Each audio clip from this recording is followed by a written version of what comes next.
Ah, vous êtes là. Excusez-moi, je sais vraiment pas par où commencer. Tout d'abord. Bonjour, bonsoir, bienvenue à cette toute nouvelle édition du NWC Mag. Le NWC Mag, le magazine qui traite de vos lutteurs préférés et ceux que vous aimez un peu moins. Donc, comme je vous disais, je sais vraiment pas par où commencer. Beaucoup de choses qui sont passées. Déjà qu'on a sauté un mag il y a 2 semaines. On est désolé, petit problème technique, tout ça. Mais là, on reprend le collier. Et là, je sais vraiment pas de quoi vous parler. Tout d'abord, j'ai pas le choix.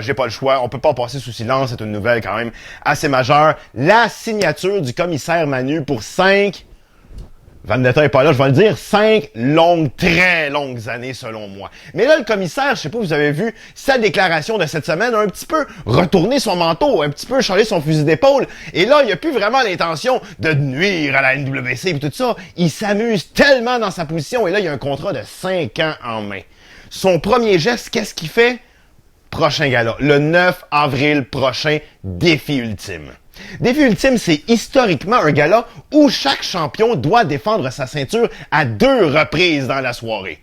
Mais le commissaire Manu, en plein contrôle de la situation, lui décide que dans le fond, ces Ghosts, ils n'ont pas besoin de la défendre 2 fois et de toute façon, il n'y a pas assez d'adversaires potentiels à la NWC, selon lui, pour affronter ces champions. Ils défendront donc leur ceinture une seule fois.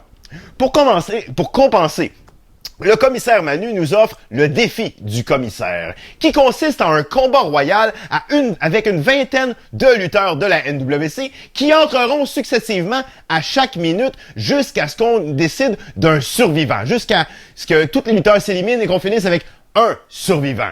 Et ce survivant-là aura la chance d'affronter le champion de la NWC lors de la finale du Massacre de la Saint-Jean numéro 10. Donc, en d'autres mots, le gagnant du match entre Crusher Kid et Dom Kruger. Ça risque d'être tout un match. On sait que les lutteurs de la NWC sont pas prêts à céder 1 pouce de terrain. Et là, tout d'un coup, si on rajoute l'élément d'aller affronter le champion, devenir automatiquement aspirant numéro 1, attention ce que les lutteurs vont être capables de faire. D'ailleurs, passons maintenant au coup dur de la semaine.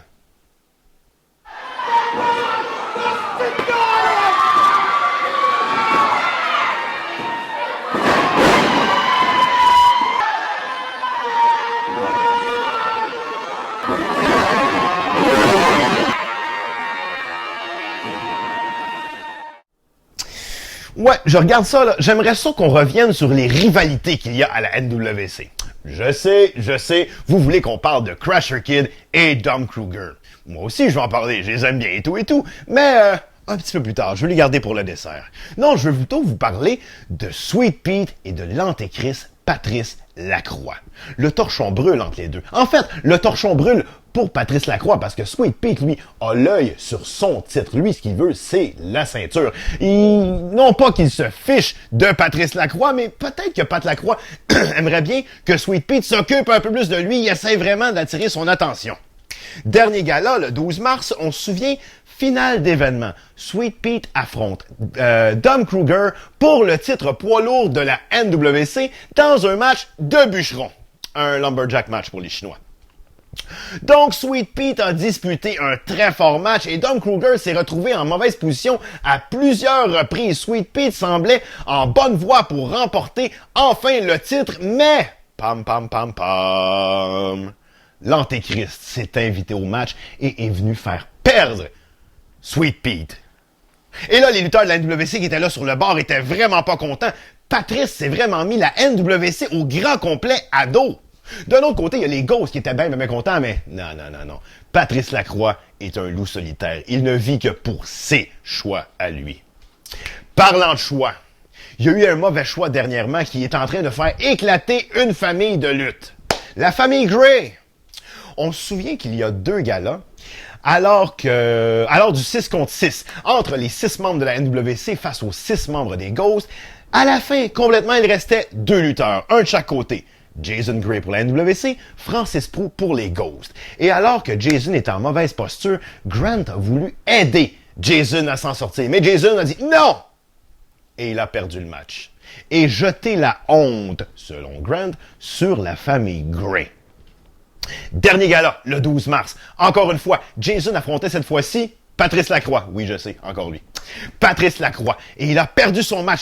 Patrice applique sa soumission et il tient Jason et Grant est bien déterminé à ce que Jason réussisse à s'en sortir. Et il veut que Jason s'en sorte et qu'il s'en sorte. Mais honnêtement, Patrice Lacroix est un homme très très fort et malheureusement, Jason a dû abdiquer.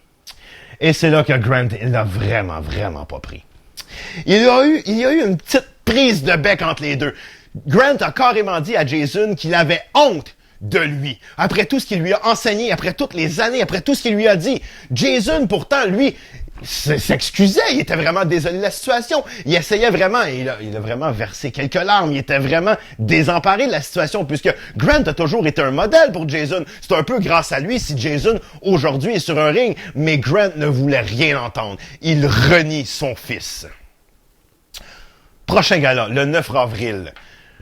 Jason Gray affrontera son père, Grant Gray. Ils vont régler tout ce qu'ils ont à régler.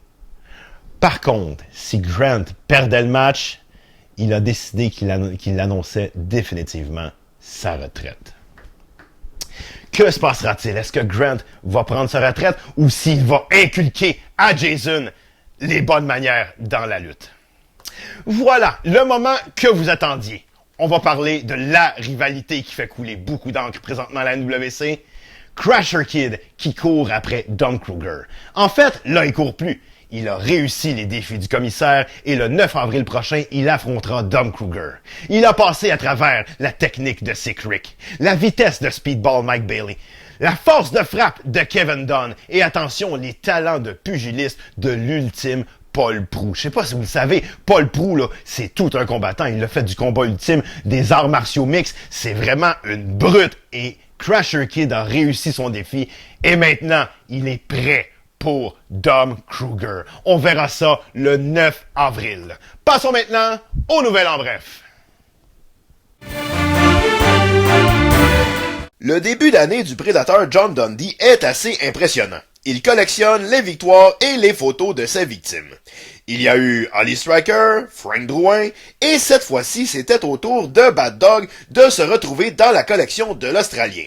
Mais attention, le gentil toutou de la NWC ne s'est pas montré très collaboratif et a plutôt mordu l'arrière-train de Dundee. Pas tout à fait la photo qu'il attendait.